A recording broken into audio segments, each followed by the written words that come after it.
Amen, amen. Je reprends la deuxième partie de notre message. Nous avons été coupés, il y avait un petit souci de connexion. Donc celui-là, disons que là, c'est la deuxième partie de notre temps. Merci Seigneur. Ok. Donc comme je disais, je voulais parler à quelqu'un, je voulais bénir quelqu'un par la parole de Dieu. Je crois que chacun de nous, lorsque nous sortons de chez nous les matins, lorsque nous prenons des véhicules, nous prenons de moyens de transport, nous savons où nous allons. Amen. Donc j'aimerais parler à quelqu'un. Mon frère, ma soeur, maman, papa. Quand tu prends un moyen de transport chaque matin, c'est parce que tu sais où tu veux aller. Tu connais ta destination. Voilà pourquoi tu prends, qu'importe le moyen de transport, tu le prends parce que tu sais qu'il arrivera à te déposer où tu vas, ou alors il pourra te déposer à un endroit où tu pourras facilement avoir un autre moyen de transport pour pouvoir aller à l'endroit où tu vas. Personne ne se lève un matin pour dire qu'il va prendre de son argent de sa poche pour prendre un véhicule, pour prendre un moyen de transport et ne sait où il va. Amen. J'aimerais profiter de cette occasion pour te demander, tu sais où tu vas lorsque tu prends ton moyen de transport. Mais dans ce monde, sais-tu pourquoi tu y es? Beaucoup se disent qu'ils sont là juste pour vivre. Exact. Mais lorsque tu vis, la vie que tu vis, elle glorifie qui? Et deux, lorsque tu finiras de vivre cette vie, où est-ce que tu iras? Où est-ce que tu seras? Où est-ce que tu iras? Où est-ce que tu seras? Il est très important, très très important de connaître notre destination en tant qu'individu dans ce monde. Il est très très important de connaître notre destination en tant qu'être humain. Quand je parle d'être humain, c'est être humain avec grand H. Donc j'inclus homme, j'inclus femme. Très important de connaître ta destination et ton but dans ce monde. Très très très important. Que tu sois chrétien ou pas, que tu aies accepté Jésus dans ta vie ou pas, il est très très important de le reconnaître. Il est très important de le reconnaître. Arrête de marcher à l'aveugle, mon frère, arrête de marcher à l'aveugle, ma soeur. Il est très important de connaître où est-ce que tu es en train d'aller. Maintenant, je m'adresse à ceux-là qui n'ont pas encore accepté le Seigneur dans leur vie. Mon frère, ma soeur, il est vrai que tu as eu par la grâce de Dieu des opportunités de pouvoir l'accepter. De pouvoir accepter Jésus dans ta vie, mais tu ne l'as pas fait. Pourquoi? Parce que tu te dis que ce n'est pas encore le temps pour toi. Tu te dis que ce n'est pas encore le moment pour toi. Tu te dis que ce n'est pas encore l'occasion pour toi. Mon frère, ma soeur, le jour ne viendra pas où tu croiras que là c'est le Seigneur qui viendra cogner à ta porte ou à ton cœur pour te dire que non, mon frère, c'est le moment. Non, Dieu ne fonctionne pas comme ça. Lorsque l'occasion t'est donnée, saisis-la. Saisis-la. Pourquoi vous pensez que l'occasion, nous avons juste l'occasion lorsque nous avons par exemple une opportunité d'emploi, lorsque nous avons une opportunité pour nous marier ou lorsque nous avons une opportunité pour avoir une relation avec quelqu'un. Même en Christ, il y a des occasions. Lorsque quelqu'un vient te partager l'évangile, c'est une occasion pour toi pour accepter le Seigneur. Parce que tu ne sais pas de quoi sera fait demain. Tu ne sais pas si demain, lorsque tu ne seras plus dans ce monde, tu iras en enfer ou tu iras au paradis. Amen. Il est très important de comprendre cela. L'occasion ne se fait pas juste parce que nous avons des opportunités pour des affaires, ou parce que nous avons des opportunités pour un emploi, ou parce que nous avons des opportunités pour une relation amicale ou amoureuse. Non. L'occasion se fait lorsque quelqu'un vient nous prêcher la bonne nouvelle. Toute personne qui vient vers toi pour te prêcher la bonne nouvelle, cette personne ne vient pas juste parce qu'il veut juste le faire. Il veut juste le faire, non. Il le fait parce que cela fait partie de sa mission et cela fait partie de sa vie, de la vision du Seigneur dans sa vie, dans ce monde. Voilà pourquoi je dis et je répète que le hasard n'existe pas. Le hasard n'existe pas, mon frère.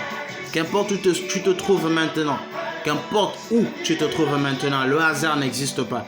quiconque vient te prêcher l'évangile, que tu l'aies entendu à la télé, que tu l'aies entendu à la radio, que tu l'aies entendu dans un bus, que tu l'aies entendu dans un taxi, dans un métro, qu'importe, dans un avion, qu'importe l'endroit, dans une maison, qu'importe l'endroit, chez le boutiquier, même dans un restaurant, même dans un snack bar, même dans une boîte de nuit, qu'importe tu l'as entendu, cela n'est pas un hasard.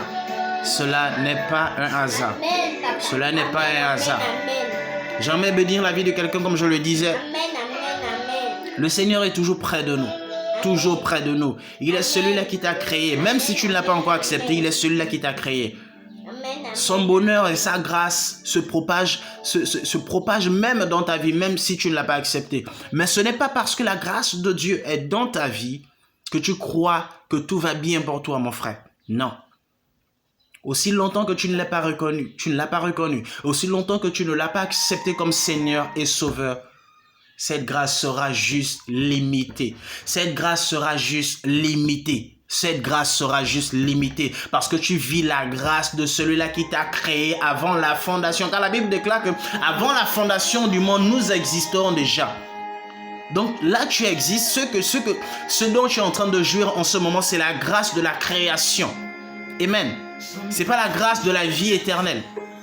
C'est pas la grâce qui existe dans le christianisme. Non. Tu vis la grâce de la création. Amen.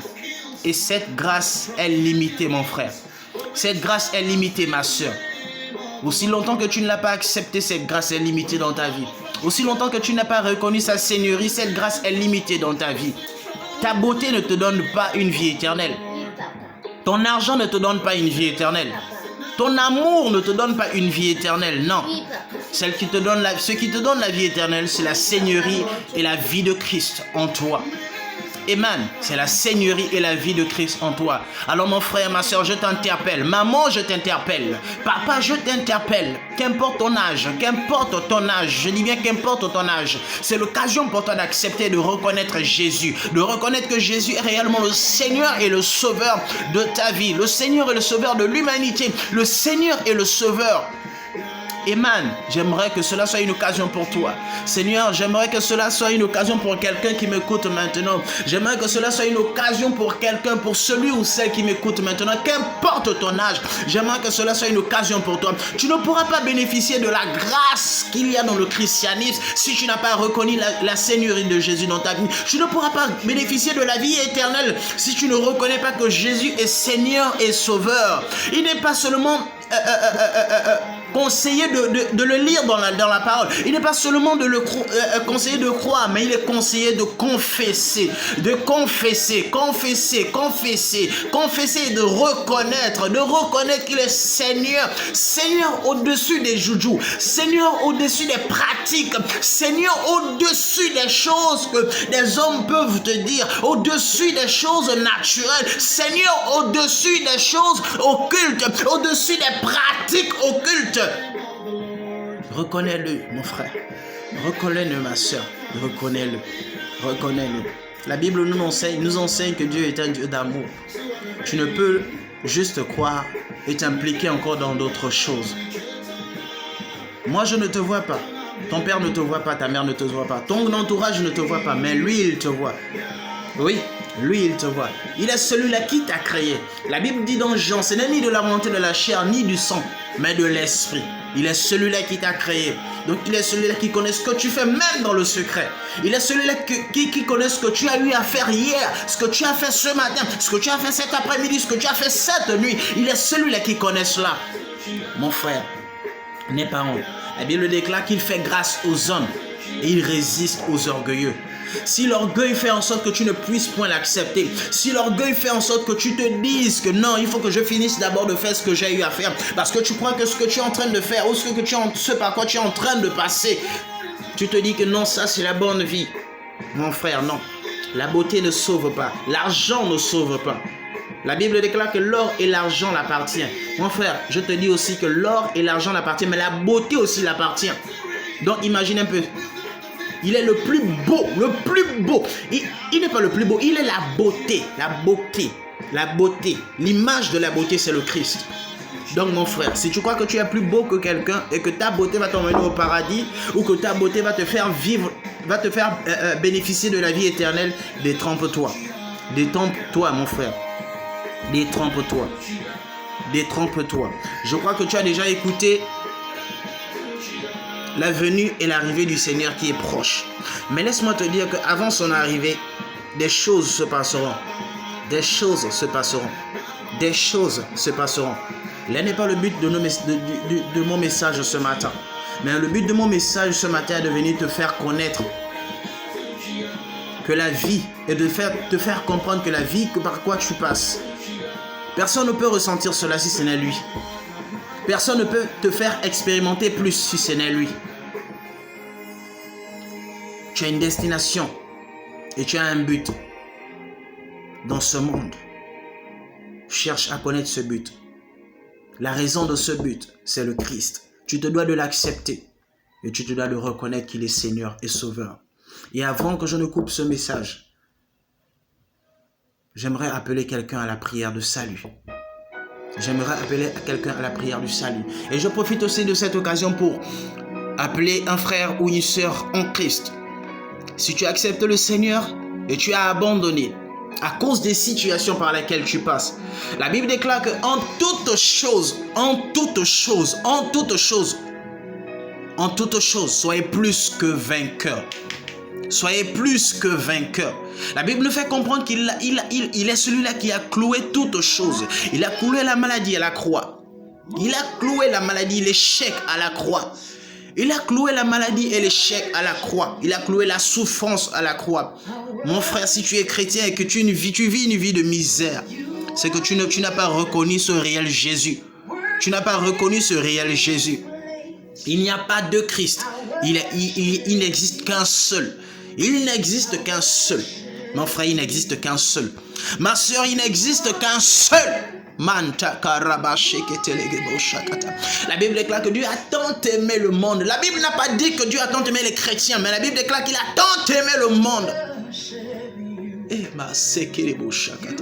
il a envoyé son Fils unique afin que quiconque croit en lui, oh ma chakata, tu ne peux croire en lui et avoir une vie de misère. Tu ne peux croire en lui et vivre une vie misérable, non. C'est pas le Dieu que je sers. C'est pas le Jésus que je sers. Non. La Bible déclare qu'il a tant aimé le monde. Le Père, il a tant aimé le monde.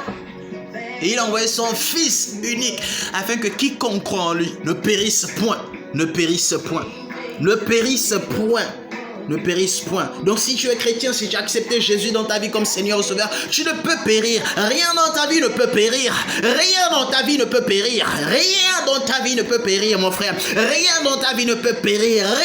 Il n'existe pas la chose qui pourra périr dans ta vie. Ta vie ne pourra pas périr. Tes affaires ne pourront pas périr. Tes affaires ne pourront pas périr. Ton foyer ne pourra pas périr. Tes enfants ne pourront pas périr. Et macabrado sheketelegebo shalamane. Laisse-moi te faire comprendre ça, mon frère. Laisse-moi te faire comprendre cela, ma soeur. Rien dans ta vie ne peut périr parce que celui que tu as reconnu dans ta vie, il est Seigneur au-dessus de toutes choses, au-dessus de tout nom qui se peut nommer dans ce siècle présent, même dans le futur et même dans le passé et dans le futur.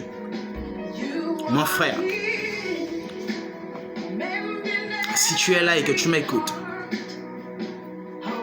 je déclare et je décrète dans ta vie une restauration au nom de Jésus. Je déclare que le Seigneur te fait grâce de pouvoir le visiter, de pouvoir le rencontrer d'une autre manière différente et de reconnaître réellement sa personne. De reconnaître sa réelle façon, réelle identité. Oui, de reconnaître son réelle identité, l'identité de Christ, l'identité de celui-là qui est mort et a été ressuscité pour toi. Oui, afin que tu puisses marcher avec une nouvelle connaissance de sa personne. Oui, une nouvelle connaissance de sa personne. Je déclare que cela soit ton partage au nom puissant de Jésus-Christ. Je déclare et je prie dans ta vie que toute forme de stagnation soit ôtée au nom de Jésus-Christ de Nazareth. Pendant que je prie, quelque chose se passe dans ta vie. Oui, quelque chose se passe dans ta vie. Merci Saint-Esprit de Dieu. Merci Yahweh. Merci. Qu'une restauration se fait maintenant. Qu'une restauration s'établisse maintenant. Je déclare un feu dévorant depuis l'intérieur de toi au nom de Jésus-Christ de Nazareth. Que ton esprit, que l'esprit de Dieu en toi atteste que cela est de Dieu au nom puissant de Jésus-Christ de Nazareth. Afin que tu puisses être reconnecté à Jésus, afin que Jésus puisse te conduire par la personne de ton esprit, car cela est la mission de l'Esprit de Dieu en nous. Merci Seigneur, merci Jésus, merci Yahweh. Alors, mon frère, ma soeur, toi qui m'écoutes maintenant, qui n'a pas encore reconnu Jésus dans ta vie comme Seigneur et Sauveur, j'aimerais que tu puisses répéter ces prières après moi. Tu mets ta main droite à ta poitrine. Merci précieux Saint-Esprit. J'aimerais que tu puisses répéter cette prière après moi. Ô éternel Dieu, fais-le avec assurance s'il te plaît. Il t'écoute. Certes, je ne suis pas à côté de toi, mais lui, il t'écoute. Il t'écoute et c'est à lui que tu fais cette prière. C'est à lui que tu adresses cette prière. C'est à lui que tu fais cette reconnaissance. Et c'est à lui que tu demandes d'être Seigneur et Sauveur dans ta vie. Donc s'il te plaît, fais-le avec assurance. Fais-le avec fierté. Fais-le avec fierté. Fais-le avec fierté. Répète cette prière après moi. Merci Père. Ô éternel Dieu, je viens auprès de toi, car ta parole déclare. Si tu confesses de ta bouche le Seigneur Jésus, et si tu crois dans ton cœur qu'il a été ressuscité d'entre les morts, tu seras sauvé. Je déclare que Jésus est Seigneur et Sauveur de ma vie. Et je confesse de ma bouche qu'il est Seigneur, qu'il est mort et qu'il a été ressuscité pour ma justification. Je déclare et je déclare que j'ai été ressuscité d'entre les morts avec lui et que je suis assis à la droite du Père avec lui. Je déclare que je suis co-héritier avec Christ. Je déclare que je suis né de nouveau. Je déclare que les choses anciennes sont passées et toutes choses sont devenues nouvelles. Je déclare que je suis une nouvelle créature en Christ. Je déclare que je suis né de nouveau. Je déclare que j'ai la vie de Dieu en moi. Je déclare que mon ancien moi est passé. Je déclare que je suis une personne qui n'a jamais existé auparavant. Je déclare que Jésus est maintenant Seigneur et Sauveur de ma vie. Je déclare qu'il est le roi, qu'il est le boss, qu'il est le maître, qu'il est le Père de ma vie. Au nom de Jésus-Christ. Au nom de Jésus-Christ. Au nom de Jésus-Christ. Amen. Amen. Amen. Bienvenue dans la maison. Bienvenue dans la maison du royaume. Bienvenue dans l'armée céleste. Bienvenue dans cette vie éternelle. Bienvenue. Mon frère, ma soeur, maintenant que tu as fait cette prière, laisse-moi te dire que tu fais partie du royaume de Dieu. Laisse-moi te dire que tu fais partie de celui-là ou de celle-là qui est co-héritier avec Christ. Laisse-moi te faire comprendre que tu es né de nouveau. Tu es une personne qui n'a jamais existé. Certes, ton corps physique n'a pas changé, mais il y a une transformation dans l'esprit. L'Esprit de Dieu s'est installé à l'intérieur de toi. Il s'est implanté à l'intérieur de toi pendant que tu as fait cette déclaration et cette prière. Je veux profiter de l'occasion pour prier pour toi. Père, je déclare et je décrète dans le nom de Jésus. Merci pour ton fils, merci pour ta fille qui vient de t'accepter maintenant comme Seigneur et Sauveur. Père, j'ai prié pour sa vie. Je déclare au nom de Jésus-Christ de Nazareth, siège dans sa vie, Père. Siège dans sa vie. Siège dans sa vie. Donne à ce dernier, Père, de pouvoir vivre quelque chose de différent avec toi. Oui, Seigneur.